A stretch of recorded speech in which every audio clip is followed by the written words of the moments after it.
Bom dia, nação, tudo bem? Que é o Edson Silva História, esse é o canal Últimos Dias, e é um prazer enorme ter você aqui conosco.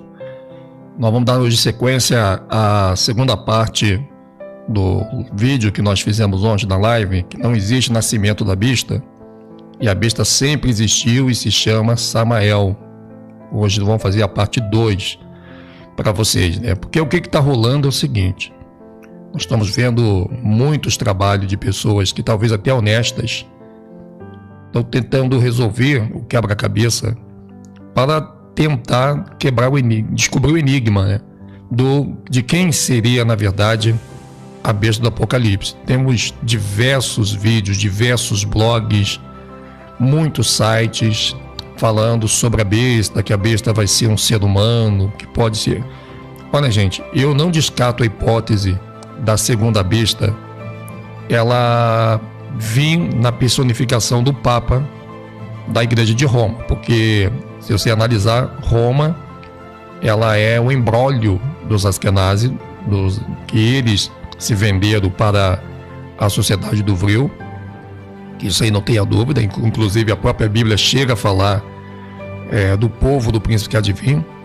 Então bate muito a questão da Igreja Católica, né, promover aí a imagem da segunda besta, tá bom? Mas nós vamos falar muito sobre isso nesse vídeo aqui com você. Não saia daí não, voltamos já já.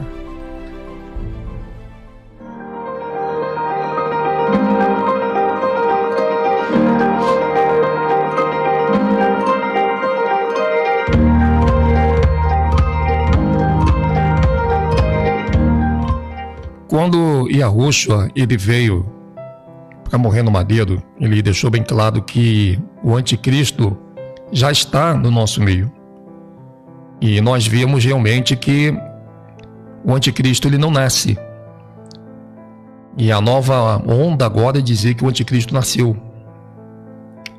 E na verdade, as pessoas estão focando o personagem errado, né? Quando as pessoas começam a querer descobrir quem é o anticristo através de pessoas, elas estão focando o personagem errado, porque ela deveria estar focando a segunda besta. Porque a grande maioria dos acontecimentos que vão ter no mundo, quem vai elaborar é a segunda besta. A primeira besta ela vem para ser adorada, né? E essa adoração da primeira besta, quem vai promover é a segunda besta. E é a segunda besta que exige adoração, e a partir da segunda besta vem aí o composto de um terceiro elemento, e esse terceiro elemento seria a imagem da besta. E é essa imagem da besta que é a mais perigosa, porque na verdade, como a besta, a primeira besta, ela vai conseguir fazer tudo igual ao Criador, menos ser onipresente e ressuscitar mortos, então obviamente ela não vai conseguir ser onipresente, porque por mais que ela seja a besta, ela não tem esse poder de onipresenciar a sua imagem. Então logicamente ela precisará de um segundo elemento, que é a segunda besta, né? E essa segunda besta ela poderá trazer uma característica parecida com a primeira besta, mas também na personificação de uma pessoa santa, pura, porque é o que o Apocalipse 13, ali no verso 11, ele nos dá como sugestão. Porém, tem um detalhe interessante: todas as perseguições que vão acontecer, claro que quando a primeira besta vier, ela vai ter uma pequena perseguição, porque vai ter uma oposição. Tanto que você vê lá em Apocalipse 13:10, que ela manda matar, manda levar a cativeiro muitas pessoas que vão passar a acreditar no Criador. Sabe aquelas pessoas que estão em cima do muro? Que nesse momento e agora, elas até acreditam no Criador, ela acredita em Arro, né? Só que ela fica assim, ó, pô, mas será que é Arro mesmo? Pô, será que vai ter terremoto mesmo? Será que é isso mesmo? Porque eu vejo tantos vídeos na internet, eu vejo tantos blogs, tantos sites, cada um falando uma coisa, né? E eu não sei, eu tô em dúvida, né? E logicamente uma pessoa com dúvida é o fim da fé do caminho dela, né? Porque a dúvida, ela é oposta à fé. A partir do momento que você duvida, você passa a não ter mais certeza. Porque fé quer dizer certeza, mas certeza concreta em cima daquilo que você acredita. E quando você vê muitos trabalhos que vão tirar a tua certeza, olha quantas pessoas estão falando, por exemplo, hoje, de Yahushua, porque como estão vendo que Yahushua não tem como derrubar, vão tentar usar esse nome para seus proveitos próprios, e essas pessoas que estão trabalhando para Yahushua estão botando muito mais dúvida do que certeza, que era o que os escribas e fariseus estavam fazendo na época de Yahushua, colocando dúvida nas pessoas em relação ao que o próprio Yahushua estava dizendo. E a besta vem com essa proposta. Então a segunda besta, ela vai vir muito calma, muito tranquila, com aquele ar de santidade, vai falar como ela vai vir como cordeiro, quer dizer, ela vai parecer com o Salvador, ela, de certa forma, ela vai ter um genotipo salvítico para que as pessoas pensem também que ela é o Salvador, e muita gente vai ficar em dúvida, será que é o Salvador? E a partir daí, então, nós temos que ver como tudo isso vai se comportar e como está sendo o comportamento das pessoas agora, né? Então nós temos aí três fases, né? Temos a primeira fase, que é antes terremoto, a fase pré-terremoto, temos que é a fase que nós estamos vivendo hoje, é aquela fase de você crer sem fim, e bem-aventurado aqueles que não viram e creram. Temos a fase pós-terremoto, que é um grupo de pessoas que eu acredito que ficou em cima do muro, mas quando viram, alicerçaram a tua fé, mas elas vão ter certas dificuldades, né? Que já não seria igual àqueles que creram antes de ver. E terão aqueles que deixarão que elas não vão crer em Yahushua, tá? Elas não vão crer em Yahushua, não vão crer em Yahu, mas como elas tiveram um ensinamento bíblico, religioso, elas vão saber que aquilo ali é a besta e elas não vão querer se submeter à besta, tá? E vão ter que passar sérios problemas aí, combatendo e ainda acreditando no seu Jesus, né? Não sei se nesse momento pode acontecer aí de ter um anjo misericordioso dizer para elas: não, o nome não é Jesus, é Yahushua, é esse nome que salva e vocês têm que estar com ele. Eu não sei como é que vai se comportar isso aí, porque nós não conseguimos globalizar tudo dentro da nossa mente de acontecimentos futurísticos, mas o que eu tenho a dizer para você é que a besta não vai nascer, que não se nasce besta, porque besta não morre, né? Tanto que elas vão ter que ir para o lago de fogo. E essa besta, ela já existe desde a época de Adão e Eva. A besta do Apocalipse, eu vou fazer um mapeamento para você, se você não pegou esse mapeamento. A besta do Apocalipse é o seguinte: ela é o próprio Satã, tá? Você sabe aquele Satã lá que várias vezes tentou matar Adão e Eva, que se disfarçava de anjos e vinha sempre ali roubando as coisas de Adão, aprontando, botou fogo na caverna. Quem assistiu aí a nossa série Primeiro Livro de Adão e Eva, vocês acompanharam bem tudo que Satã é capaz de fazer, né? Legal, então você acompanhou, você viu o que Satã ele realmente pode fazer, pode criar na vida de uma pessoa. Então Satã foi lá, fez todo aquele imbróglio todo, né? E ele ficou solto até o dia da vinda de Yahushua, né? Tanto que quando Yahushua está ali, Satã leva ele para o deserto. O Satã é basicamente o co-irmão de Yahushua, né? Se isso soa ruim para você, deveria ler os apócrifos, né? O Satã, que é Lúcifer, ele é o co-irmão de Yahushua, porque ele foi o primeiro querubim. E quando ele perde tudo, que ele vira essa coisa horrenda. E tu veja que ele vai levar, o Espírito Santo leva Yahushua. Quem é o Espírito Santo? É o próprio Pai.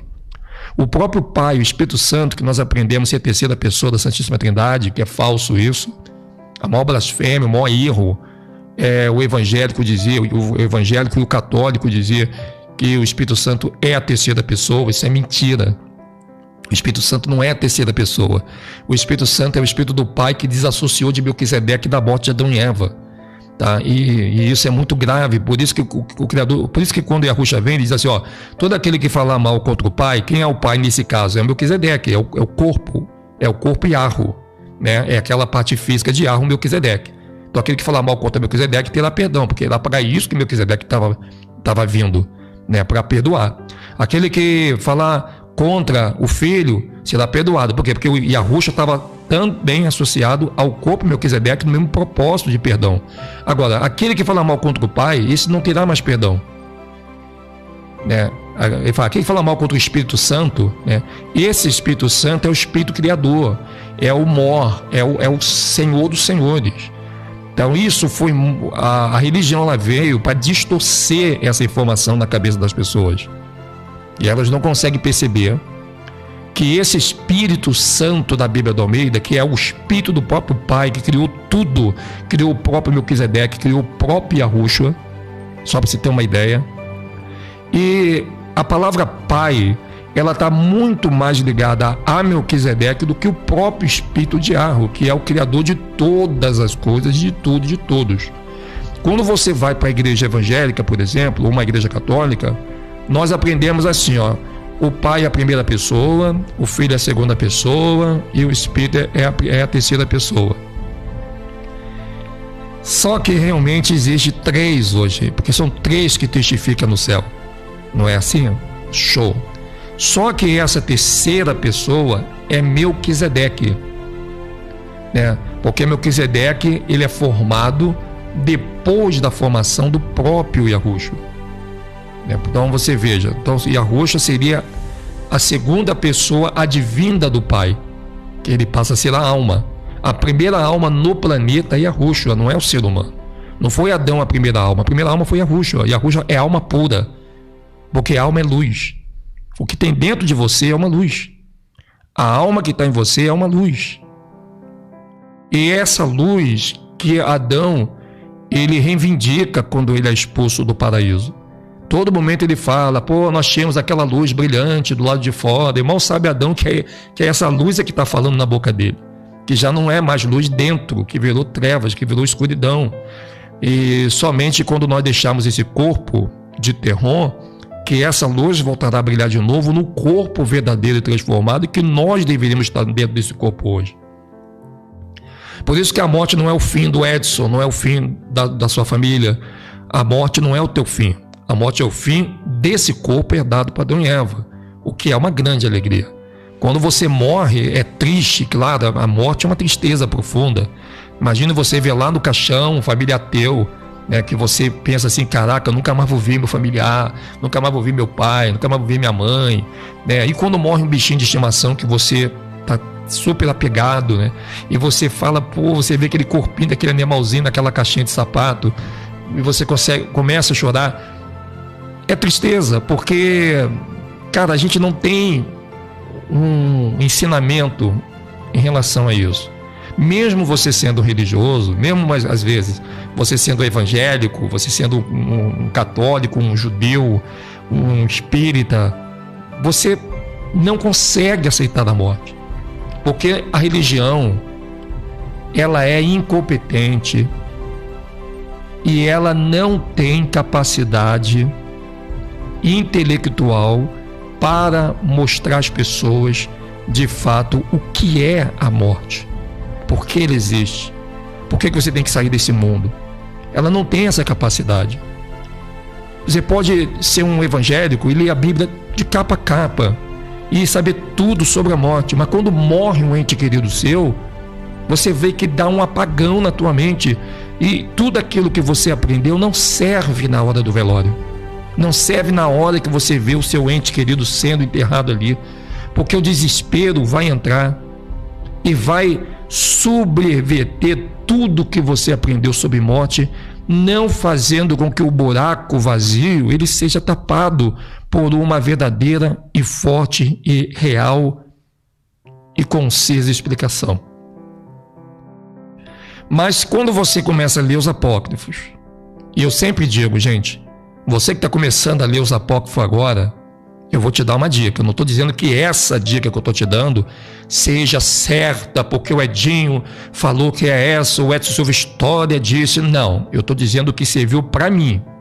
Talvez, pode ser, claro, que o que serviu para mim não sirva para você. De repente tem várias formas de aprender inglês, vamos dizer assim.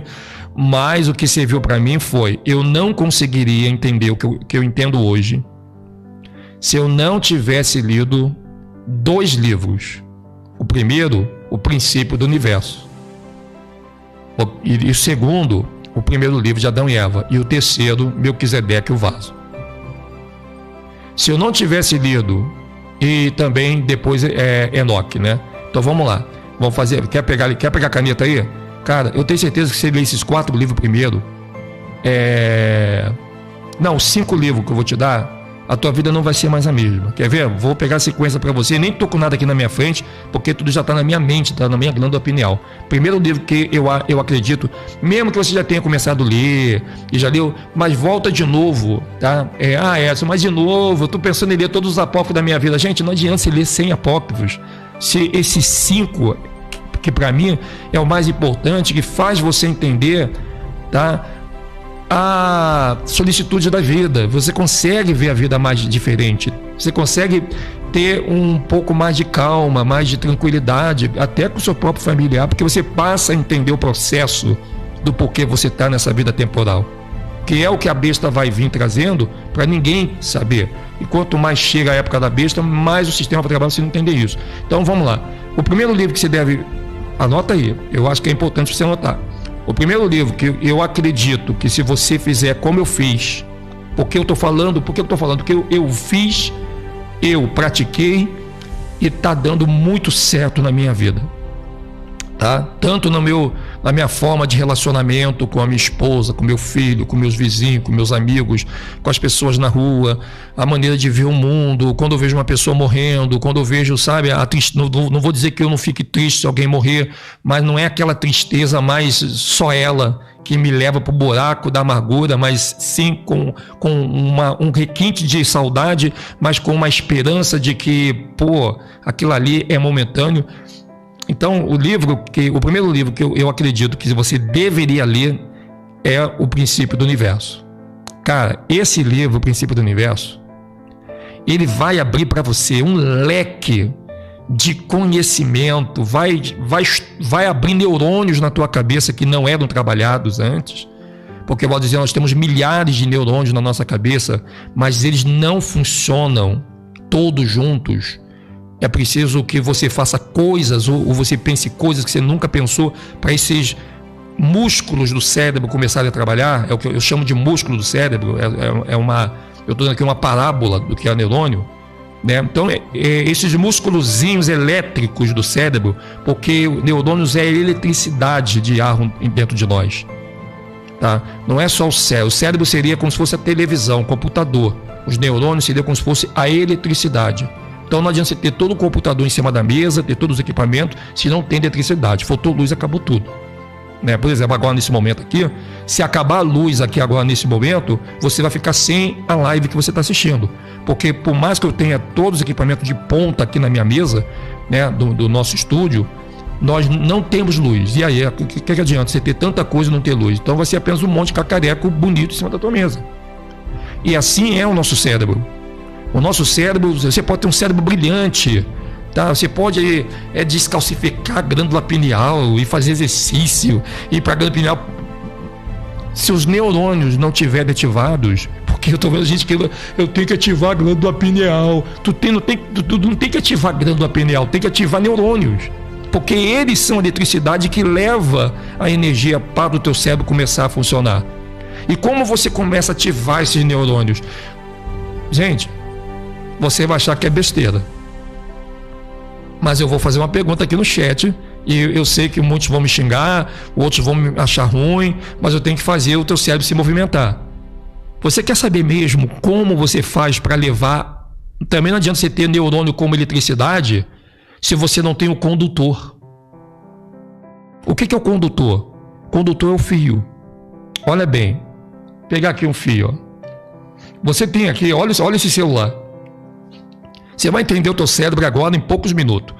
Aqui tem o celular, tá? Deixa eu dar aqui uma mudança de quadro, tá? Você tem aqui um celular. E você tem... Ele está carregando nesse momento. Ele está carregando. Então, ele está carregando. Então, está vindo eletricidade para esse celular. Tá? O que está dentro desse fio aqui, vamos supor que são eletricidades, ou seja, são os seus neurônios, que está levando energia para o teu celular, que é o teu cérebro. Então, teu cérebro, celular, dentro desse fio, neurônios que estão passando, estão vindo, estão se movimentando para entrar no celular para ele poder ligar. Agora, o que seria o condutor? Esse fio. Que não adianta também você ter eletricidade num certo ponto para poder entrar no teu cérebro se não tem um ponto de ligação, que é o condutor. Isso é um condutor elétrico, ou condutor magnético, você pode chamar como você quiser.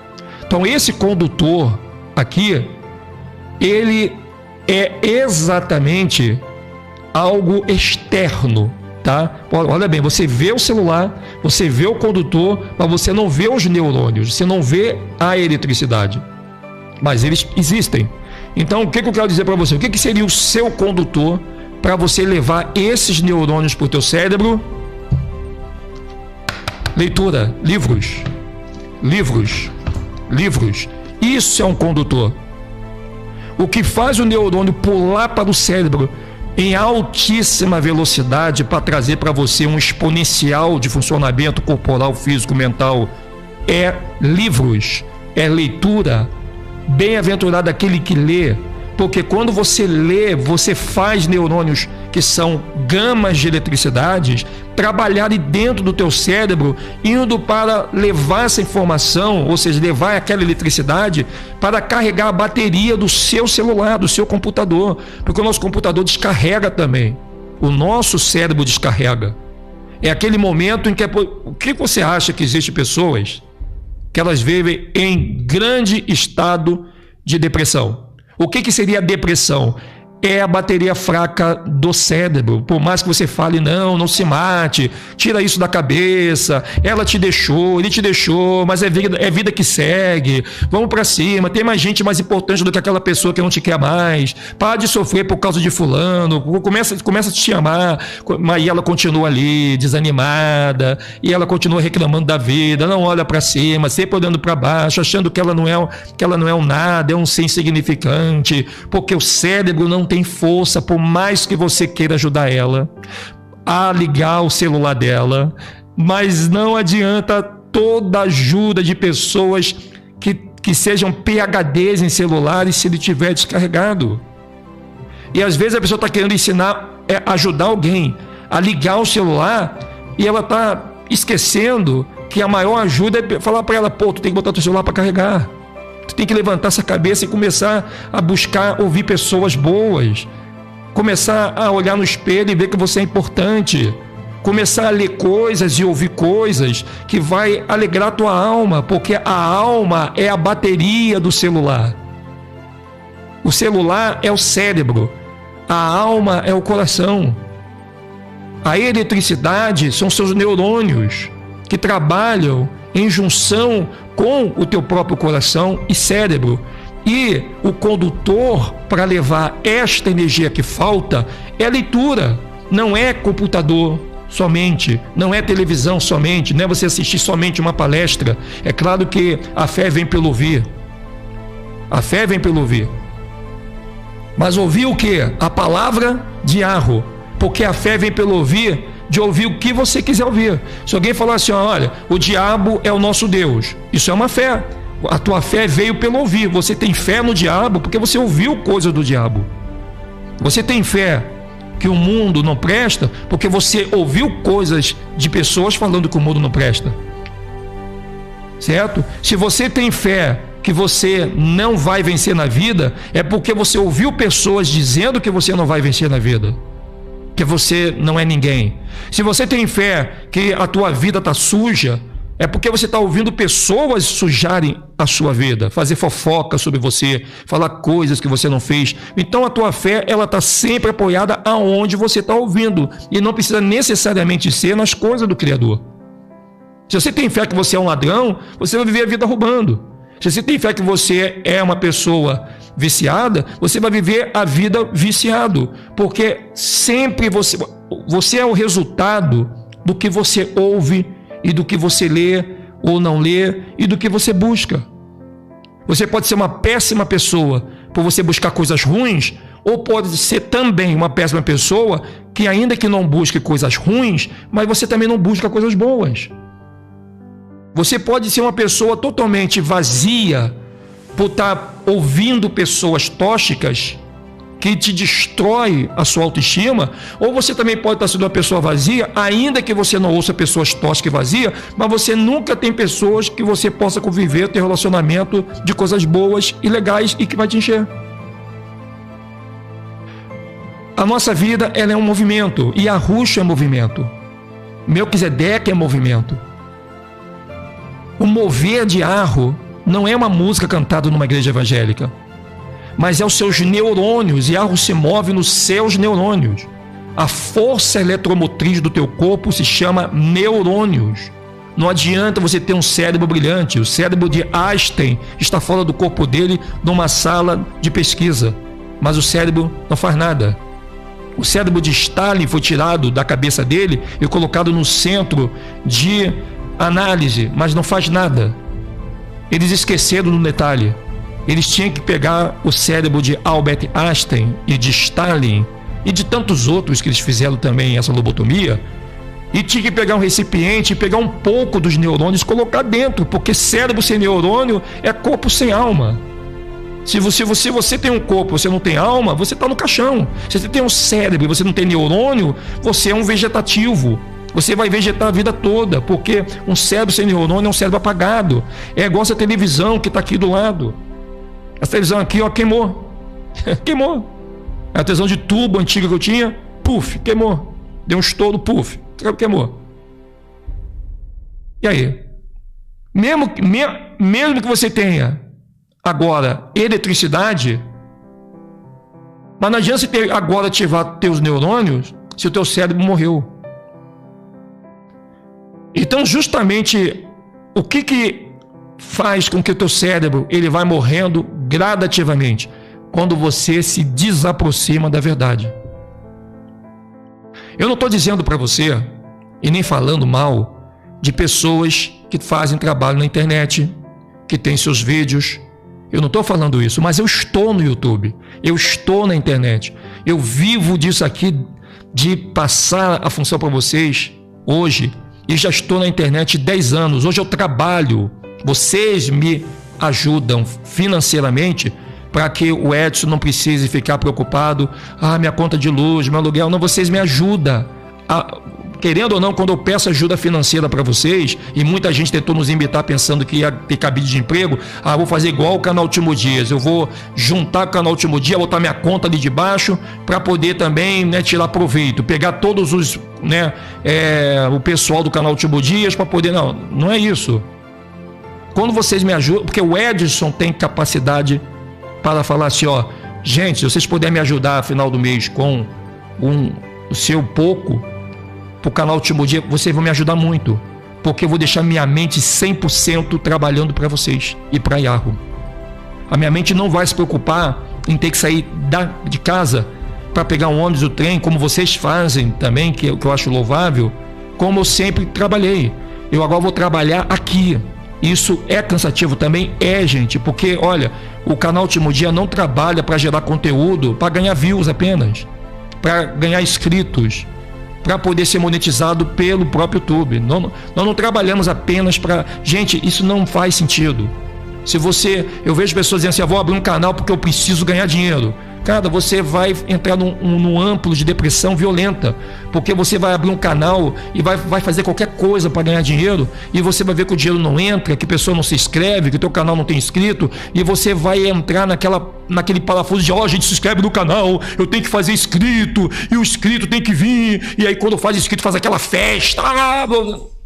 Só que isso vai levar a uma decepção psicológica, porque o foco de muitos não é fazer vídeo porque eles amam o que fazem, ou eles amam as pessoas que vão ver os teus vídeos, mas sim em ser grande, em ser um Edson Nunes, em ser o Felipe Neto.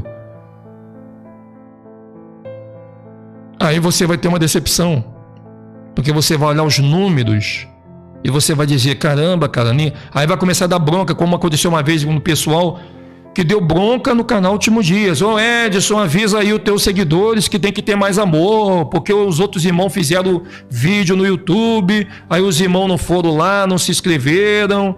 Poxa, Edson, olha, esse pessoal tá sem amor. Gente, o pessoal não tem culpa que você não tem futuro brilhante de um bom comunicador, talvez de um bom trabalho. Você tem que ter talento para você exigir das pessoas. Quem tem talento não exige nada de ninguém.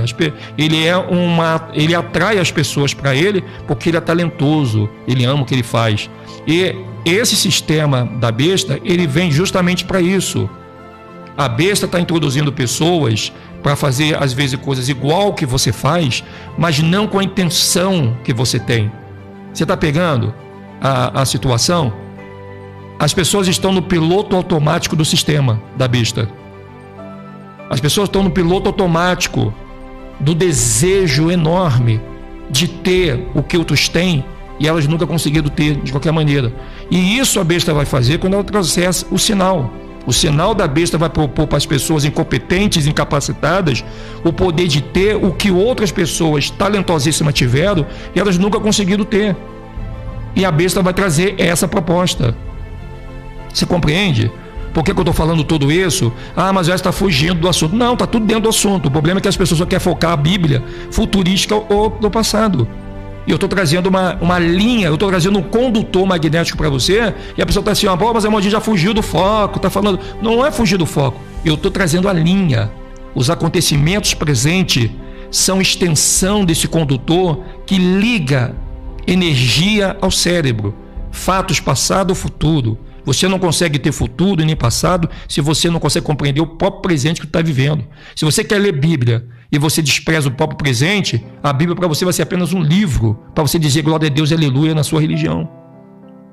Se você não conectar as coisas que você vive do dia a dia, nesse momento, por mais simples que ela seja, não adianta você ler a Escritura. Ah, mas a Escritura é a palavra de Deus. Não, me perdoe.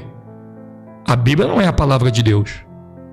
A Bíblia, ela é um manuscrito que traz informações de acontecimentos que ocorreram antes da morte de Arrucha no Madeiro e depois da morte dele no Madeiro, até a história do Brasil começar, porque a história do Brasil, ela é excentricamente uma profecia cumprida dentro da faculdade. O problema da religião é que ela desvia esse condutor magnético. Lembra do condutor que é o fio? Né? O problema do sistema é que ela desvia a informação e ela não deixa essa informação chegar no objetivo verdadeiro que a Arrucha formou, e ela vai levar essa informação para o outro campo. Por exemplo, dízimo. Por que o dízimo existiu? E a besta não quer que você saiba disso. É que a besta está ouvindo, a besta está no subterrâneo, mas ela sabe tudo que nós fazemos aqui através das comunicações dos senhores do mundo, que leva para elas informações do comportamento social. Então veja bem, por que, vai lá, vamos lá, por que foi criado o dízimo? Eu vou dizer para você sem delongas, porque se você for falar tem várias explicações. O dízimo foi criado porque o dízimo aponta a morte de Arrucha no Madeiro. O dízimo foi criado para mostrar para Adão e Eva a besteira que eles fizeram, trazendo a morte ao mundo. O dízimo foi criado para trazer a conscientização de que se Adão e Eva não tivessem comido do fruto da árvore da vida, morte não existiria. A vida temporal, ela é de ponta a ponta, de nascimento até o dia que você sair dessa vida temporal, uma lembrança de que a vida, você nasceu, você veio para a vida, mas a vida que você veio é uma vida de morte, não é a vida de vida que Arru deu para Adão e Eva. Nós passamos o tempo todo, você pode ver que você vai chegar o momento dessa live que você vai dizer assim, olha Edson, eu não sei nem como eu estou vendo essa live tua aqui, porque já para mim está morta há muito tempo. Já para mim está morta há muito tempo. Não é verdade? Quantas besteiras você fez que você diz assim, caramba, o que eu estou fazendo aqui? Cara, eu vi tantos colegas meus morrerem E era para mim ser mais um desses que não teria que estar vivendo 2021 aqui olhando esse vídeo, porque eu deveria estar agora dentro de um caixão. Por quê? Porque nós vivemos numa vida de morte, por isso que a Arusha fala que essa vida não é nossa pátria, por isso que você não tem que ficar aí preocupado, juntar dinheiro para poder ter uma casinha, um cantinho. Quantas pessoas que juntaram dinheiro tiveram suas casas, já morreram velhos, às vezes doentes, e não tiveram no sofrimento. E o que ela comprou para deixar de herança para a família virou briga, a ponto até de irmão matar irmão, irmã matar irmã, né? Mãe matar filha por causa de herança. Porque essa vida, tudo que você faz para juntar para essa vida, ela vai virar uma maldição. Você pensa, pô, eu quero ser um pai milionário, que eu quero dar de tudo para minha família. Quando eu morrer, eles não vão ficar sem nada. Você que pensa, porque aquilo virou um inferno. É um querendo comer o outro por trás, querendo ferrar o outro, e bota na justiça porque não quer vender a casa para dividir o dinheiro com a família. Aí o outro foi lá e deu uma rasteira no familiar porque ele quer aqueles bens, e aquilo vai virar um inferno. Hoje tem irmão que não fala com o irmão por causa de herança que pai deixou, porque focaram o seu futuro eterno nessa vida temporal. Não ensinaram os seus filhos a verdadeira herança. Sabe qual é a verdadeira herança? Não é o pai deixar. Eu não estou dizendo para você que você não tem que deixar nada para os teus filhos, mas se você vai deixar alguma coisa para os teus filhos, não bote isso como uma herança. Bota como uma herança o que você tem para falar para eles, como fez os patriarcas. Quando morria um patriarca, Benjamim, Naftali, Zebulon, eles juntavam seus filhos lá em volta das suas camas e não falavam para eles assim: olha, você vai ficar com aquela terra, tu vai ficar com aquele carro, tu vai ficar com aquele monte, tu vai ficar... Não, eles juntavam para dizer assim: olha, gente, aprenda a serem honestos, aprenda a serem justos, trata as pessoas bem, fuja da prostituição, fuja da maldade, sejam pessoas íntegras. Isso era a herança que os pais deixavam. Você pode ver isso nos apócrifos, ali, dos testamento dos filhos de Jacó. Essa era a verdadeira herança. Aí, quando partia para a herança física, eles sabiam dividir. Você veja que eles dividiam a herança. Era uma maldição se algum deles estivesse cometendo injustiça com aquilo que o seu pai deixou com os filhos. Eles tinham prazer em juntar todo mundo. Olha, cada um fica com uma partezinha, tu fica com as ovelhas, tá? Eu vou ficar com os cabritos. A mamãe, ela fica com a fazenda, tá bom? O meu irmão mais novo, vamos deixar para ele. Então, é isso. Tanto que o dízimo traz também esta visão. Quando há a partilha das terras para as 12 famílias, as 12 tribos, uma tribo não recebe herança, que era quem é a tribo de Levi, que ia trabalhar junto com Melquisedeque. Entendeu a sacada? Que é o que o Senhor não quer que você entenda. Eles iam trabalhar junto com Melquisedeque. E Melquisedeque, para ter relacionamento com Levi, precisava de mais 2 personagens: o sumo sacerdote homem, porque Melquisedeque já era um sumo sacerdote de Arro, o sumo sacerdote homem e o sacerdote homem. Um ficava no Santo dos Santos junto com Melquisedeque, por isso que ele não podia se misturar com ninguém. Melquisedeque tinha que ter esse relacionamento com o ser humano, e era só um. Esse era um sumo sacerdote. Tanto que você não vê muito sumo sacerdote pecar na Bíblia. Você vê mais sacerdote, né? Você não vê sumo sacerdote pecar na Bíblia, porque o sumo sacerdote, embora o sacerdote até poderia pecar, mas aí ele tinha que fazer todo. O sumo sacerdote não podia pecar, e o sacrifício de expiação que o sumo sacerdote fazia não é porque ele tinha pecado, mas era para ele agradecer e se manter puro diante de Melquisedeque. Essa é a visão de sumo sacerdote do outro lado do véu da cortina daquele santuário. Agora, o sacerdote também não podia pecar, mas se ele pecasse, ainda tinha uma oportunidade dele poder se recompor fazendo ali, tá, os passo a passos para poder ele se purificar e continuar no santo lugar.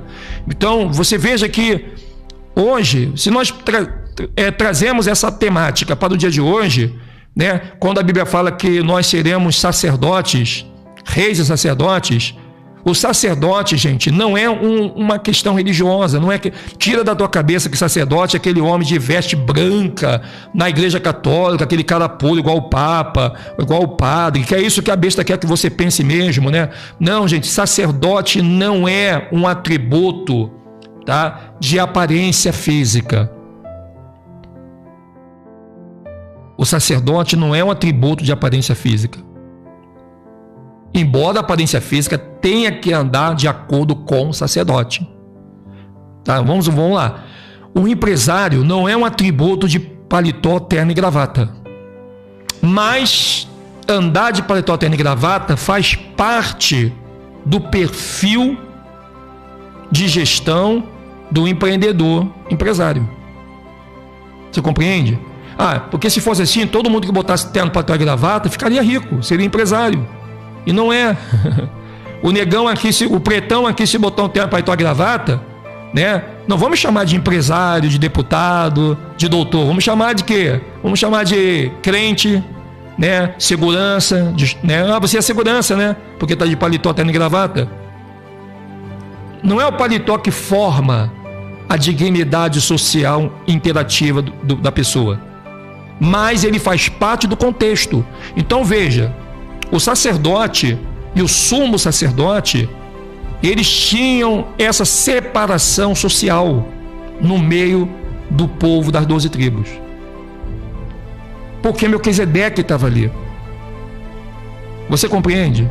Hoje, quem é que está no nosso meio para assistir de perto toda essa história? É Iarro, gente, porque Iarro não é covarde.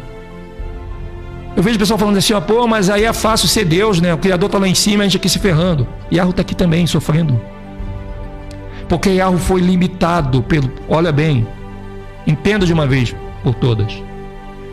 Iarro, quando nós falamos que Iarro morreu, o Criador morreu, né? Eu até às vezes me arrependo de ter usado essa palavra morreu, porque na cabeça de muita gente morreu o que ela vê no caixão. Não é verdade? Só que quando nós falamos que Adão e Eva mataram o Criador, foi exatamente nesse sentido. Iarro, ele não pode nos salvar agora, ainda que ele veja uma pessoa morrendo e é dele. O máximo que ele vai poder tentar falar com a pessoa, Iarro só consegue salvar alguém hoje. Eu tenho uma péssima notícia e tenho uma boa notícia para vocês, que vocês vão confirmar. Qual que vocês querem ouvir primeiro?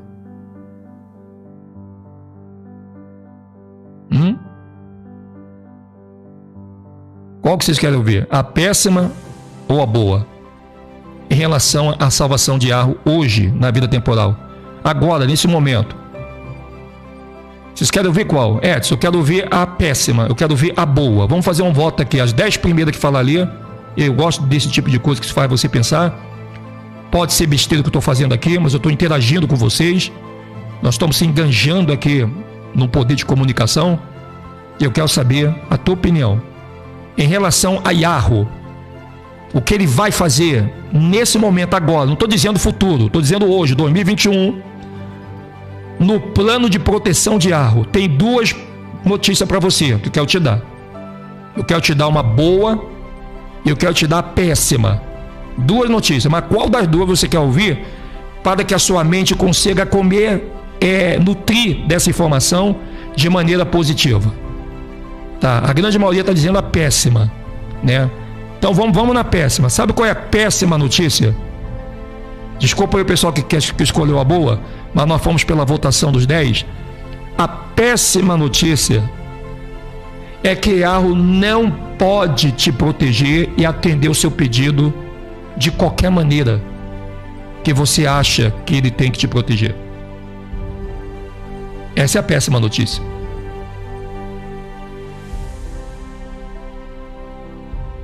A boa notícia é que só existe uma maneira do sobrenatural de Iarro, de forma limitada, se manifestar na vida de um ser humano nessa vida temporal. E vou te dar exemplos para você. É aquele momento que você está diante de uma dificuldade, de um perigo, de um problema, que você está vendo que você não vai sair dali bem sucedido, ou com vida, ou que não tem que se machucar. Diante daquela situação que você diz assim, caramba, cara, eu tô ferrado. Nossa, é 4 contra 1, eles vão me matar. Nossa, o cara tá com revólver, vai assaltar esse ônibus, eu também vou ser assaltada. Nossa, o cara entrou na minha casa, eles vão matar todo mundo. Nossa, eu sou um policial, tô aqui na boca de fumo e a bandidagem desceu, cara, com todo tipo de armamento pesado. Eu acho que é meu último dia como polícia agora, nesse momento aqui no morro. Ah, eu sou um traficante de boca de fumo, mas eu prometo que se o Criador me ajudar agora, eu largo essa vida, porque eu acho que eu vou morrer porque a polícia cercou onde eu tô. Só tem um momento que Yahweh pode dar proteção a um ser humano. E isso sem exceção. Quando diante da sua petição de ajuda a Yahweh, a resposta dessa pessoa não vem a ser apenas um muito obrigado, mas um estado de calma diante da adversidade. Quando você consegue controlar o seu estado emocional diante do Criador que você está dizendo que você crê, é impossível Yahweh não quebrar a regra do tecido da realidade por causa do teu estado que você se colocou.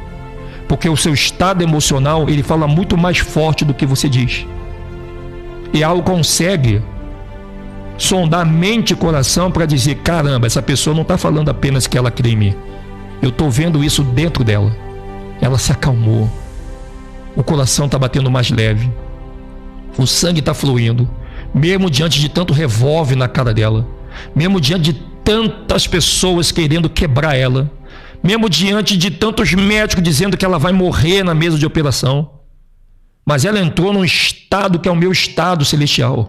Eu não tenho como não fazer um milagre na vida dessa pessoa. Eu vou te dar exemplos agora para você de Bíblia. O primeiro que eu quero te dar aqui é o caso de Estevão. Estevão estava diante da morte. E você sabia, com certeza, Estevão, ele foi apedrejado, mas ele saiu dessa vida temporal sem sentir uma dor. Tanto que, mesmo apedrejado, ele diz: Pai, perdoa. E não sabe o que fazem. Você quer ver um outro estado de calma bem forte? Foi a questão de Elias na caverna. A Jezabel, que era esposa de um rei, poderosa, mandou todos os soldados atrás de Elias. Quem vê Elias pode matar e arrancar a cabeça dele. E você vê que Elias se esconde numa caverna, totalmente atribulado. Aí começa a vir tempestade, começa a vir furacão, começa a vir trovão, começa a vir um monte de coisas bem da natureza. E ele pensa assim: é o Criador. E uma voz diz: não, o Criador não está nisso. E só quando veio um vento suave e leve, que Elias se acalmou, que Yahweh trouxe para ele a sua proteção. Você quer ver um outro estado de calma maravilhoso? Foi Eliseu. Eliseu, quando ele estava para ser morto por várias pessoas, a tranquilidade dele foi tão grande que Yahweh fez o sobrenatural também acontecer. Tu quer ver um outro estado de calma e nervosismo? Eliseu e o moço de Eliseu. Eliseu estava dentro lá do seu abrigo, junto com o seu soldado, o seu homem de confiança. E aí veio um exército para entrar naquela casa e matar Eliseu e aquele moço. O homem olhou pela brecha da porta e falou: Eliseu, nós vamos morrer. Eu estou desesperado. Eliseu falou assim: cara, abre os teus olhos. Ele não mandou o cara fechar os olhos. Ele disse: abre os teus olhos. O que você está vendo? Eu estou vendo um monte de exército aqui conosco, nos ajudando. Eu estou vendo exército aqui do nosso lado que eu não estava vendo. Ele falou: pois é. Então fica, aguarde e você vai ver de quem pertence esse exército. De repente, aqueles homens que vieram para matar Eliseu e aquele moço batem na porta e perguntam: vocês não viram uns caras que a gente quer pegar eles e matar? Vocês não viram eles por aí não? Eu acho que eles foram para lá. Eles não reconhecem Eliseu e aquele moço como as pessoas que eles queriam matar. Eles ficaram cegos na hora e foram longe, nunca mais apareceram na escritura. O teu estado de calma é um presente para Yahweh. O desespero não. O desespero não é um presente. O desespero é a fiel cópia de uma realidade que você não acredita naquele que você está pedindo socorro. E essa questão da besta, a besta ela vai querer seu socorro bem presente no momento da angústia daqueles que escolherem a besta. Enquanto que Yarrow é o socorro bem presente na hora da angústia. É na angústia que Yarrow quer ver a sua calma, não é quando está tudo bem. Você está calmo agora, não faz mais do que tua obrigação, porque teu estado de calma está vindo, advindo de uma calma que você já está vivendo. Mas a mesma calma que você está tendo agora, você teria se, por exemplo, acontecer uma briga aí agora no teu lar, se o teu marido chegar te xingando, se teus filhos aprontar na rua, se o vizinho te envolver numa fofoca nesse momento, se você entrar num grupo que você participa de um WhatsApp e ver pessoas ali falando coisas que vai te desagradar, qual seria o teu estado de calma? Você estaria olhando para a rucha do teu comportamento que você está esboçando? Ou você estaria só pensando em você se defender, como eu já fiz várias vezes erradamente?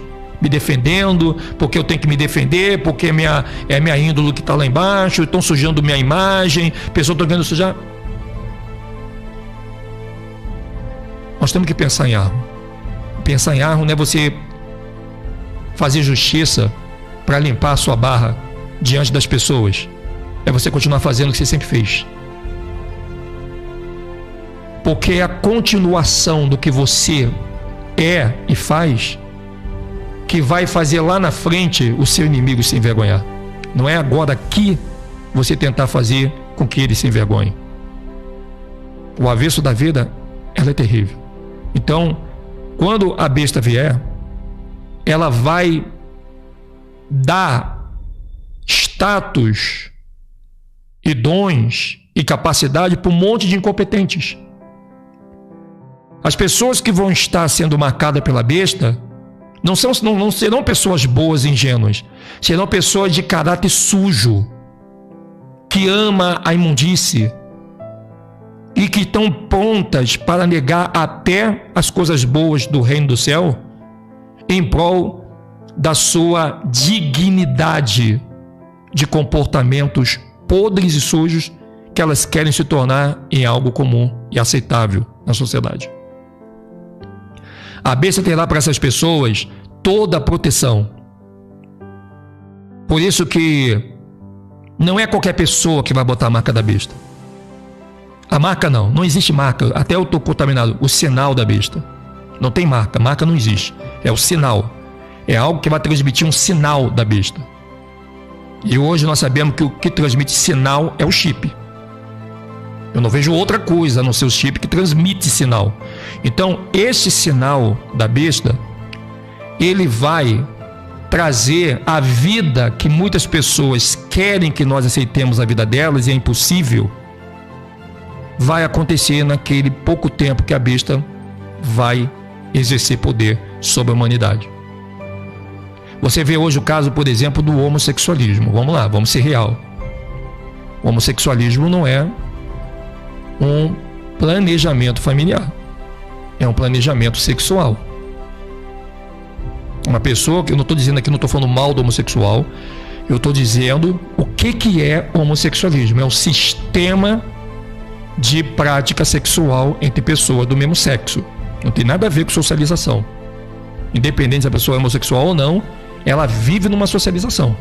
Porque o homossexual mora com teu pai, mora com tua mãe, mora com os seus filhos. Então, o homossexualismo, ele não é um planejamento familiar genético.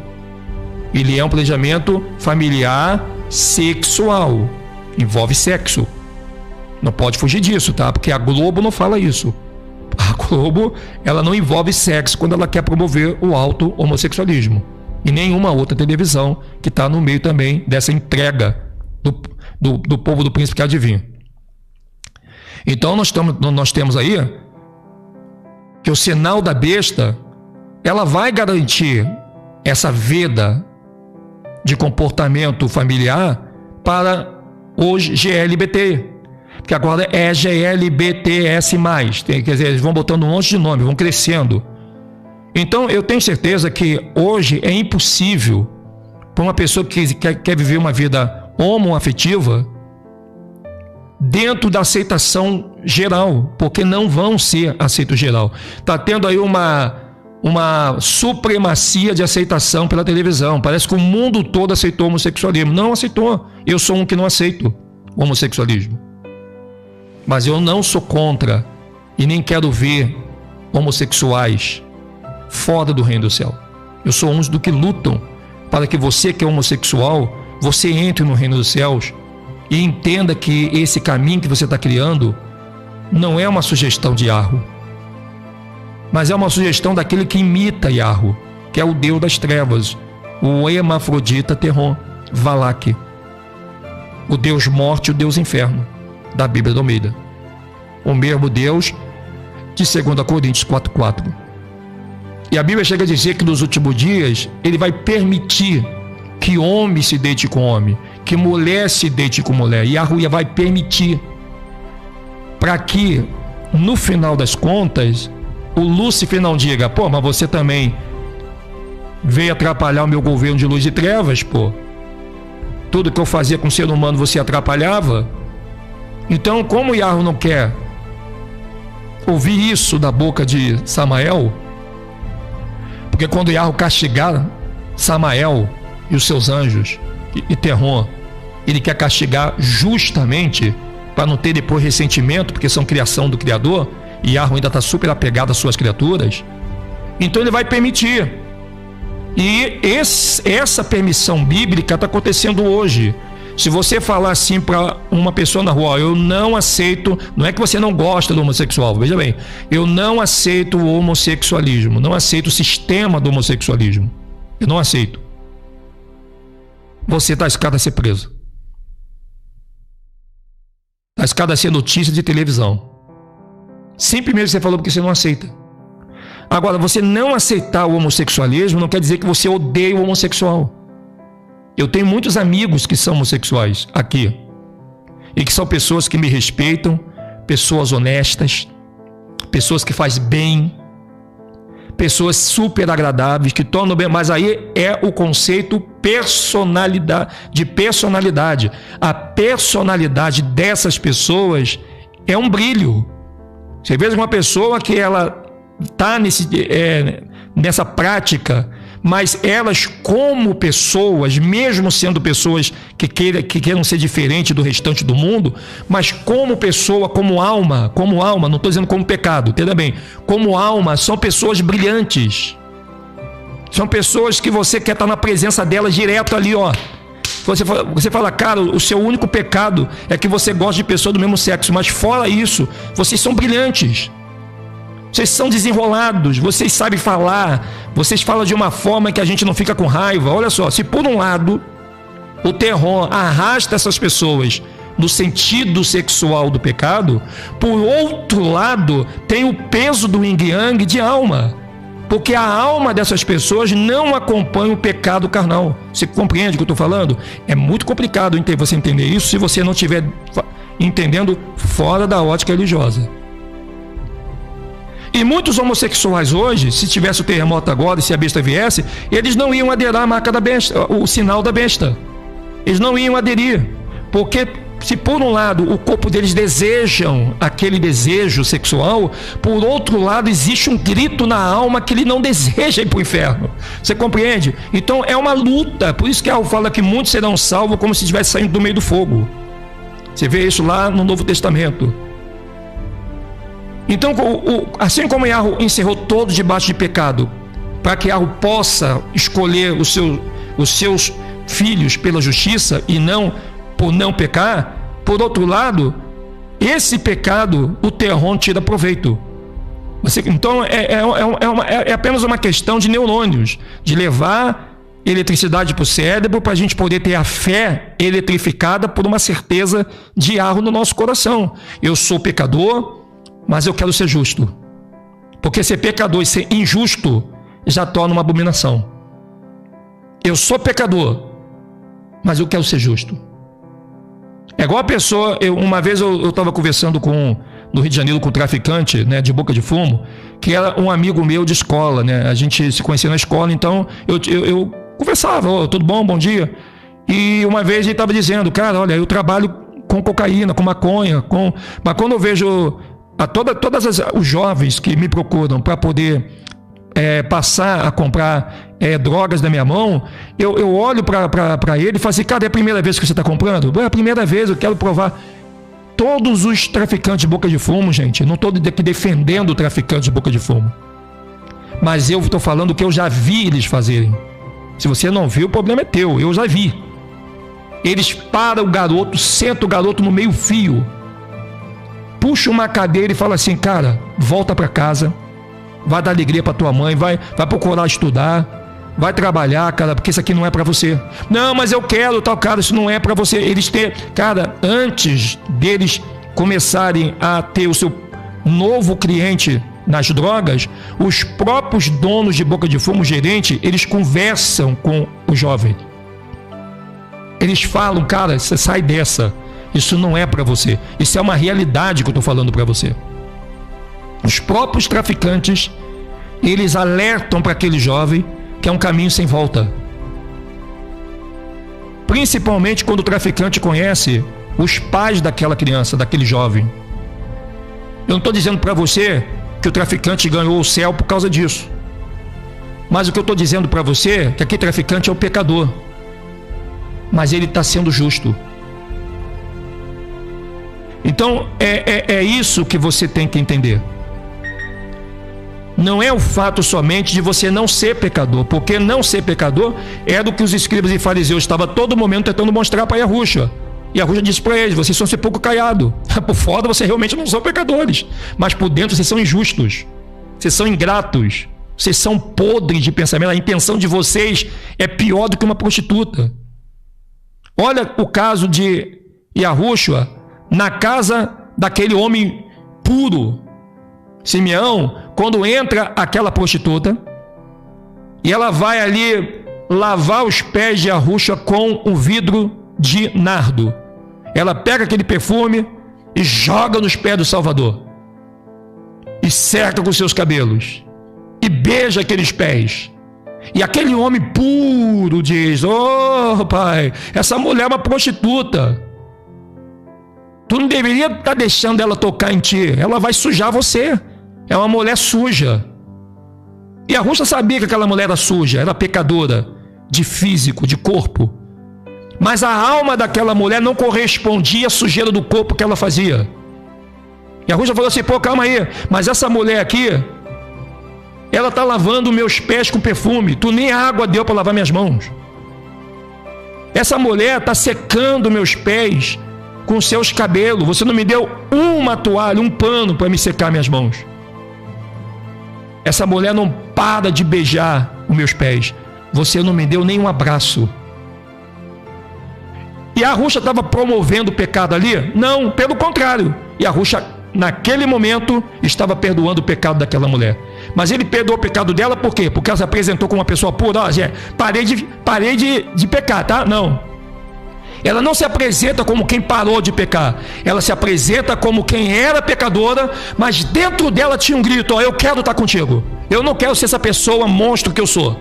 Eu quero que alguém me ajude eu mudar o meu patamar de pensamento. Eu não quero ser mais essa pessoa suja que eu sou. Eu tenho vícios que eu não consigo deixar, mas eu tenho um desejo que eu quero conseguir, que eu quero conquistar. E ela despeja tudo isso nas mãos de quem poderia fazer isso, muito mais do que o homem que só olha pela aparência. Então, quando eu falo para você que a besta, quando vier, ela vai tirar proveito do pecado do próprio homossexual, ela vai. Porque o homossexual hoje, ele está sendo uma peça importante no tabuleiro de terror pelas mídias, pelo sistema, para manter ele uma pessoa que não venha ter uma alma com desejo de entrar numa vida que Yahweh preparou, porque ele vai se garantir que o seu pecado é coisa boa, o que não deixa de ser um orgulho social. E é isso que a besta está fazendo, e é isso que ela vai fazer com o seu sinal quando ela colocar nas pessoas. Ninguém aqui está dizendo, Edson, mas isso está falando, tem alguma coisa a ver com o vídeo? Claro que tem, nação. Tá, pega a Bíblia, começa a ler e vê se alguma coisa da Bíblia está acontecendo hoje, do que você está lendo. Não está, porque o que você vive hoje é a extensão do que você lê na Bíblia. E a continuação do que vai acontecer da profecia que saiu da Bíblia.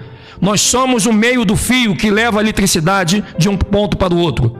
Nós temos, com o nosso pouco tempo de vida, nesse condutor de eletricidade oportunidades para fazer com que, mesmo sendo pecadores como nós somos, botar para dentro o grito de alma, de dizer: cara, eu odeio esse corpo, como Paulo falou, miserável homem que eu sou, quem me livrará do corpo dessa alma? Mas ainda bem que tem a roxa que morreu por mim no madeiro. Quer dizer, o Paulo, ele tinha pecados, ele tinha coisas que ele não conseguia largar, e ele andava se martirizando direto por causa disso. Mas ele tinha um grito na alma. A alma dele não aceitava o que o corpo dele fazia.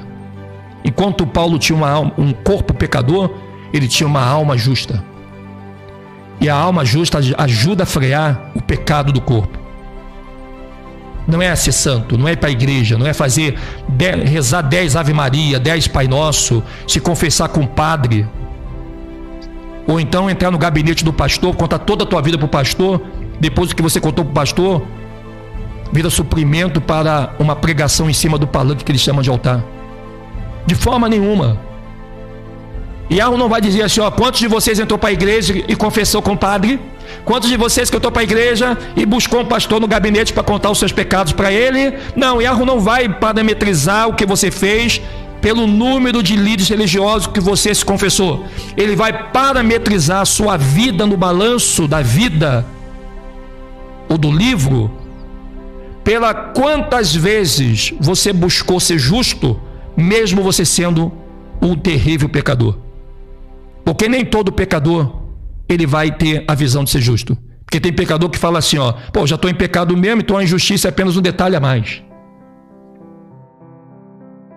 Aí a gente vai olhar lá para aquela mulher prostituta, pecadora, deitava com tudo quanto era tipo de homem. Aquele perfume ali era o que ela ia usar na próxima prostituição, para ganhar o seu dinheiro, para levar sustento para casa.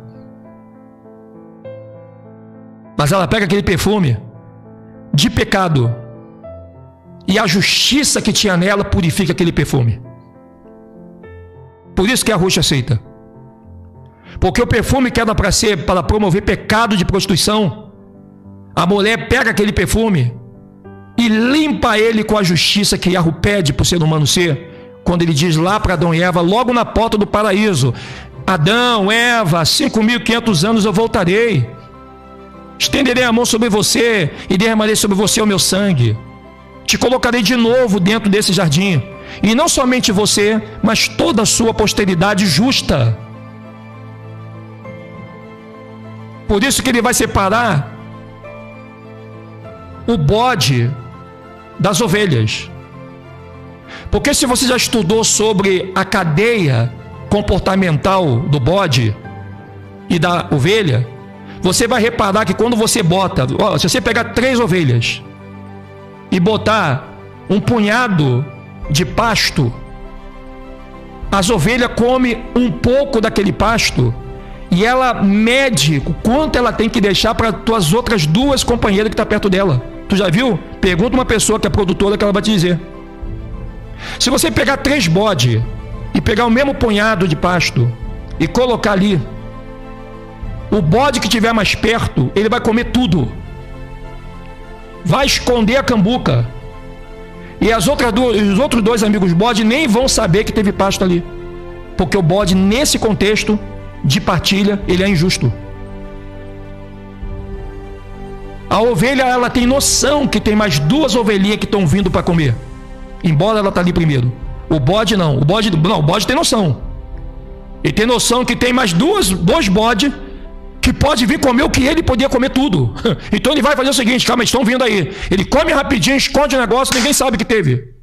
O bode tem essa intenção injusta da não partilha. Então é por isso que quando Yahweh vier, ele vai colocar o bode de um lado e a ovelha de outro. Ó, o bode está aqui, são aqueles que eram injustos com seus próximos, embora eles digam que gostem de mim. Do outro lado vão estar as ovelhas que eram justas com seus próximos, e essa sim, ela acredita em mim. E é isso que nós temos que fazer todo dia. O outro problema é que o bode, eu vou te contar outra história de quem é produtor. Se você pega 3 ovelhas e você coloca ali o pasto, e esse pasto é ruim, aquela ovelha não deixa as outras ovelhas comer, sabia? Se aquela ovelha sentir que aquela comida está envenenada, está estragada, aquela ovelha, ou ela mija em cima, ou ela faz alguma coisa para que as outras ovelhas não sintam vontade de comer aquilo para matar elas. O bode não. O bode, se vê que uma comida está ruim, ele não come, mas ele não impede outros bodes de comer. Moral da história: a visão de bode e de ovelha é nós que escolhemos. Se você se ferrou na vida e quer multiplicar o que você se ferrou, vendo as outras pessoas se ferrarem também, tu é um bode. O teu pensamento é de bode. Se você se ferrou na vida e você pega isso como aprendizado para ajudar outras pessoas a não se ferrarem, você é uma ovelha. Você tem pensamento de ovelha. Se você tem muita coisa ruim e você não participa dessas coisas ruins, mas deixa no caminho para outras pessoas participarem e se ferrarem, você tem um pensamento de bode. Se você tem muitas coisas boas e você se alimenta dessas coisas boas, mas também você quer que outros se alimentam, você tem pensamento de ovelha. Os nossos comportamentos ditarão a escolha no final de tudo. Yahweh não vai ser injusto por escolher ou não escolher alguém. Ele vai ser justo, porque ele é o exemplo da justiça. E isso nós temos que aprender agora. Não é quando morremos. Não é quando chegar o terremoto. A justiça, ela está acima da perfeição. Temos o exemplo de Satã, perfeito. Satã, Lúcifer, foi o sinete da perfeição. Mas foi o modelo da escassez da justiça. Yahweh tinha um querubim perfeito, mas injusto. Nem sempre ser perfeito pode ser a melhor escolha, se você for uma pessoa injusta. Às vezes é melhor você ser um grande pecador, mas com a intenção de ser justo. Do pecado você há de se livrar. A justiça, ela é como se fosse a mão de Yahweh para tirar você dessa vida temporal. Quando a besta vier, ela não vai ter misericórdia de ninguém. Quando a besta vier, ela não vai ter pena de ninguém. E tudo que ela fizer de bom, você pode ter certeza que é para aproximar as pessoas mais despreparadas, que não aceitarem a Yahushua e verão a besta como o seu verdadeiro Salvador. A besta não vai nascer. Ela já existe desde lá de cima. Ela vai emergir. E quando ela vier, se ela já está enganando as pessoas no subterrâneo, qual grande e maior engano será quando ela aparecer fisicamente para o mundo todo? Nós voltaremos com a parte 3 deste assunto para você. Então fique ligado e que a Yahushua te carregue nas palmas de suas mãos. Seja justo. Yahweh é contigo.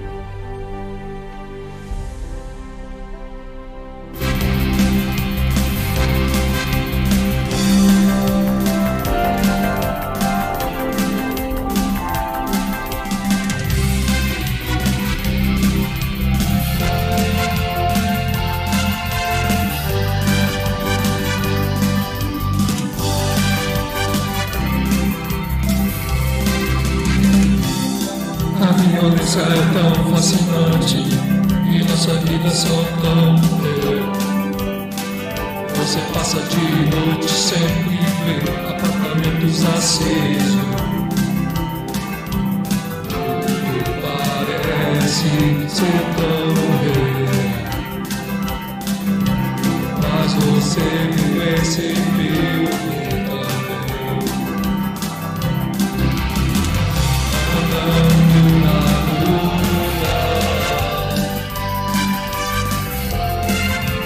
say